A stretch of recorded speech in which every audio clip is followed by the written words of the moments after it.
Assalamualaikum warahmatullahi wabarakatuh. Saya Siti Zahra dari kelas R2D ingin mempresentasikan tentang Kerajaan Tarumanegara. Sejarah berdirinya Kerajaan Tarumanegara. Kerajaan Tarumanegara atau Taruma adalah sebuah kerajaan yang pernah berkuasa di wilayah Pulau Jawa bagian barat pada abad ke-4 hingga abad ke-7, yang merupakan salah satu kerajaan tertua di Nusantara yang diketahui.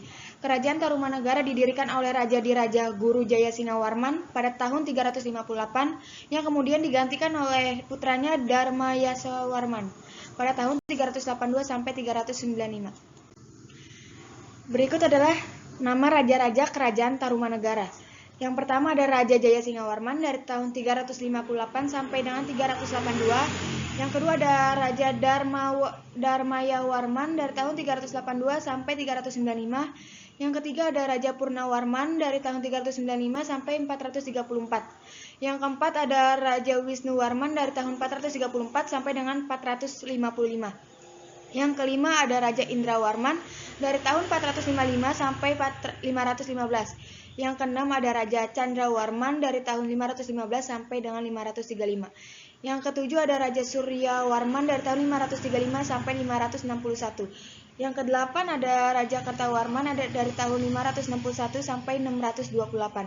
Yang kesembilan ada Raja Sudawarman dari tahun 628 sampai 639. Yang ke-10 ada Raja Hariwangsarwarman dari tahun 639 sampai 640. Yang ke-11 ada Raja Nagajayawarman dari tahun 640 sampai 666. Yang ke-12 ada Raja Linggawarman dari tahun 666 sampai 669.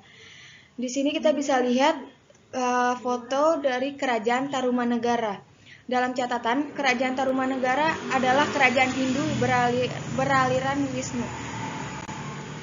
Yang B ada kehidupan politik Kerajaan Tarumanegara. Raja Purnawarman adalah raja besar yang telah berhasil meningkatkan kehidupan rakyatnya. Hal ini dibuktikan dari prestasi Tugu yang menyatakan Raja Purnawarman telah memerintah untuk menggali sebuah kali. Penggalian sebuah kali ini sangat besar artinya karena pembuatan kali ini merupakan pembuatan saluran irigasi untuk memperlancar pengairan sawah-sawah pertanian rakyat. Yang C ada kehidupan sosial Kerajaan Tarumanegara. Kehidupan sosial Kerajaan Tarumanegara sudah teratur rapi. Hal ini terlihat dari upaya Raja Purnawarman yang terus berusaha untuk meningkatkan kesejahteraan kehidupan rakyatnya. Raja Purnawarman juga sangat memperhatikan kedudukan kaum Brahmana yang dianggap penting dalam melaksanakan setiap upacara korban yang dilaksanakan di kerajaan sebagai tanda penghormatan kepada para dewa. Yang D ada kehidupan ekonomi Kerajaan Tarumanegara. Prestasi Tugu menyatakan bahwa Raja Purnawarman memerintahkan rakyatnya untuk membangun saluran air di Sungai Gomati sepanjang 6.122 tombak atau sekitar 212 km.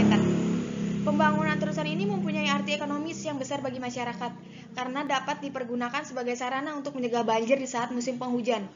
Selain itu, juga digunakan sebagai irigasi pertanian serta sarana lalu lintas pelayaran perdagangan antar daerah di Kerajaan Tarumanegara dengan dunia luar dan daerah-daerah sekitarnya.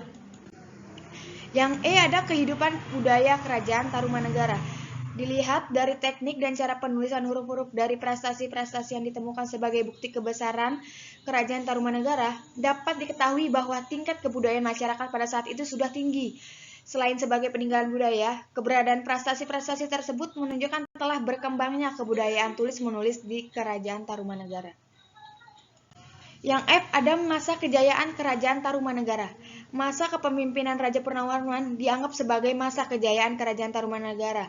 Selain itu juga karena kemampuan kerajaan yang mampu berkurban 1.000 ekor sapi saat pembangunan kedua sungai itu.